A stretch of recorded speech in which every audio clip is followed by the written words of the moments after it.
The 14th National Congress of the Communist Party of Vietnam concluded successfully, marking a new phase of development of the country. In his closing speech, Party General Secretary Do Lam affirmed unity across the party and underscored the strong determination of the newly elected Central Committee to carry out the Congress' strategic goals, reinforcing public confidence and expectations for the country's future in a new era. Many party members praised the Congress for its spirit of renewal and its scientific, rigorous organization, especially the careful preparation and transparent selection of the new Central Committee. Key tasks set for the new leadership, as emphasized by Party General Secretary Do Lam, received broad support. The Party General Secretary covered all key areas comprehensively. The 3 pillars and 3 breakthroughs, focused on resources, leadership, and implementation, show this is about action, not just determination to improve people's lives. Party General Secretary Do Lam also set clear and practical requirements for officials in the new period, not only combating corruption and wrongdoing, but also addressing inertia, avoidance, and lack of responsibility among cadres and party members. We trust that under the leadership of the Party General Secretary, the 14th Central Committee will unite to effectively implement the Congress resolutions. Party members must lead by example and fulfill their responsibilities. The Party General Secretary emphasized steadfast ideals, putting the people at the center, and using public satisfaction as the measure of cadres. This gives us confidence that officials at all levels will work to improve people's lives. Public confidence in the party and the new Central Committee has been further strengthened through open, transparent, and democratic personnel work, ensuring continuity alongside renewal and representing the party's collective intellect, integrity, and resolve. The success of the 14th National Congress lies not only in its decision, but in the trust and consensus between the party and the people, driving Vietnam towards sustainable and prosperous development. The 14th National Congress of the Communist Party of Vietnam not only marked a term distinguished by significant achievements, but also pivoted to a new era of national development. Now, across the country, people closely followed the closing session, expressing firm confidence in the party's leadership and high expectations for the newly elected party Central Committee.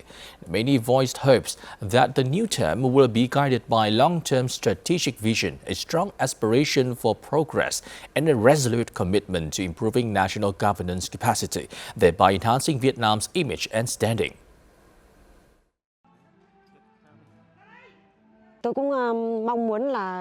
After the 14th National Party Congress, I particularly hope that there will be more support programs in education so that our children can gradually keep up with their peers in other parts of the country.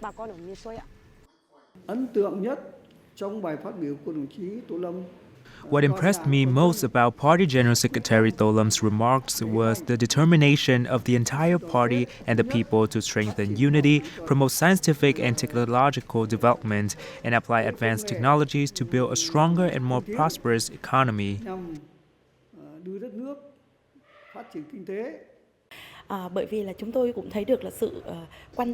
We have clearly seen the party's and state's sustained attention over the years to literature, arts, and culture. Especially in this new phase, with new strategic orientations, this creates a powerful motivation for artists, helping us better recognize our role, mission, and responsibilities, particularly for artists in Đắk Lắk province and those from ethnic communities.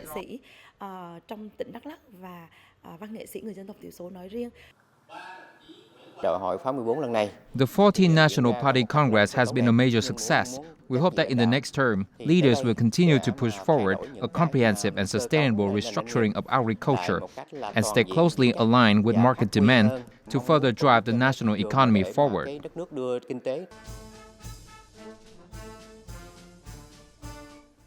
Now, still on the subject of the 14th National Party Congress, as this marks a historic milestone for Vietnam's new era, proving the significance of this major political event for Vietnam as it discussed a wide range of aspects, including international integration.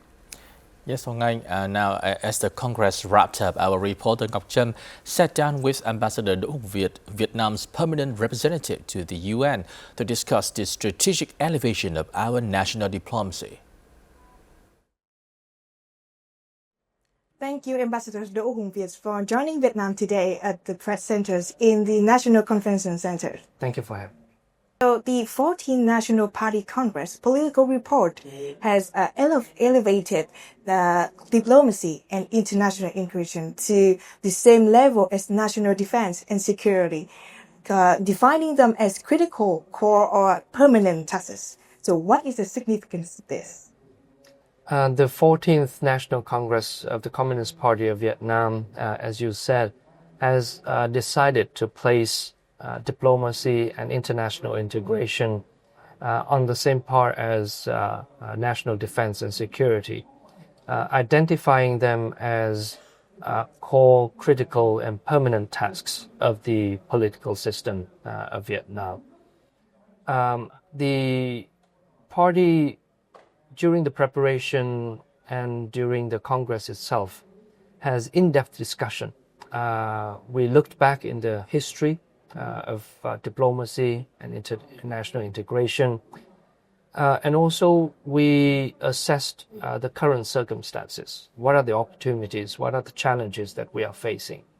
And we agreed that diplomacy has indeed, throughout the history of the country, played a critical role in first defending our nation, in gaining the independence for our nation. Also, the documents of the 14th National Party Congress has added the concept of independence and self-reliance to the foreign policy orientation. I think it clearly defines the path of Vietnam of independence, autonomy, self-reliance, peace, friendship, cooperation, and also development. So what does this mean in the context of an increasingly complex global context?